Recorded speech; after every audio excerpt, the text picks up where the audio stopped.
How rude. Drive past us on recording. Hi guys, Dave here, aka the Villa Yam Yam, here to come with another video, but this time, how the first lockdown affected me.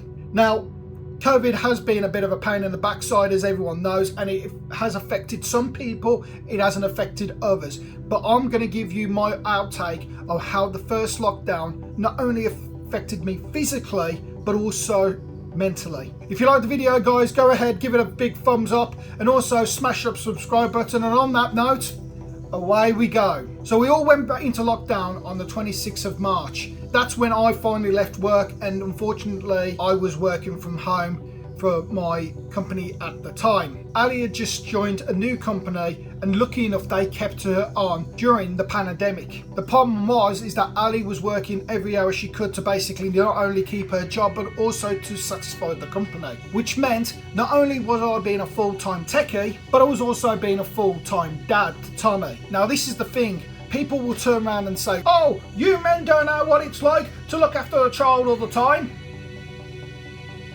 But now I do. I will tip my hat to any single parent who has one or more children in their lives and looks after them 24/7. Not only that, but I tip my hat off to those guys who have been full-time dads or mums like me in a situation where you had no control. You couldn't take them to the park. You couldn't take them up Merry Hill. You couldn't take them out because Bojo told you not to. But then he told you to because you could exercise, but not to exercise. But then not to go out, but to go out. So I started a new job as well. So not only was I trying to learn the role, but I was working from home. So a lot of the systems I was still getting used to and getting up to speed. A few days into lockdown, Ali did comment on the fact that she thought my personality had changed. I was being more brash and more aggressive. Being a typical bloke, I was very much, nah, don't be saft, love, it's alright, bab. But Ali had been there before with postnate, so she'd seen the signs before. What transpired was the fact that I started drinking more, I wasn't getting enough exercise, I was stressing because of the fact I was doing a new job. This virus was not only taking a lot of people out, but it was also a scary place to be. The turning point for me was I was potty training Tommy and he decided to wee. I literally screamed and bawled at him for the fact that he wet his trousers. When I look back at it, I feel guilty. But at the time, the red mist came down, the python vein came out on the side of my head, and I was screaming and bawling at the kid. For some reason then, something just clicked. The fact is that I wasn't myself. I was feeling down. I was feeling alone. And I had no one to talk to. I got in contact with 111 and spoke to a nice girl over the phone about how I was feeling and my condition.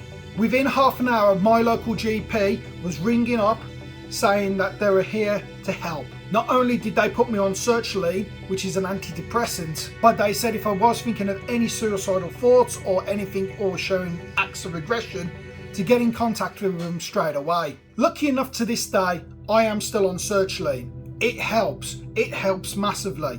Because even now, I am talking to you, I'm working from home, but Tommy has the opportunity to now go to nursery and to mix and to learn with new kids. Me, my friends are still sitting at home, possibly watching this video. I can't wait for the day when I can step out that door, walk into Hales Owen, walk into my regular pub, sit down with one of my mates and have a pint. For me, I like to interact with people. I'm bubbly, I'm kind, I like to have a bit of a laugh. Without my friends in my life and my family as well,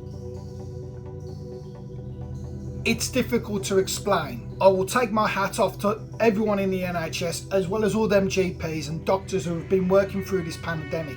For being on my own, or what felt like being on my own, they have been busting their balls to keep this country going. So for me, thank you NHS.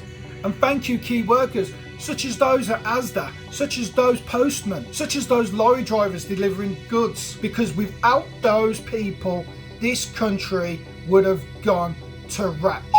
But listen, You might not want to talk to someone. If you feel down, if you feel lonely, you just want to bottle it up inside. As I said on my previous video, do not bottle anything up. Talk to someone. There are people out there to help you. Even if you feel a bit down in the dumps, they will listen. In fact, if you want to find me on Twitter and you want to have a chat, I'll listen. I've got a good pair of ears. Look at the size of the buggers. Anyway guys, I hope you liked this video. Smash that subscribe button, give it a thumbs up, and I'll see you on the other side. Ta-da a bit.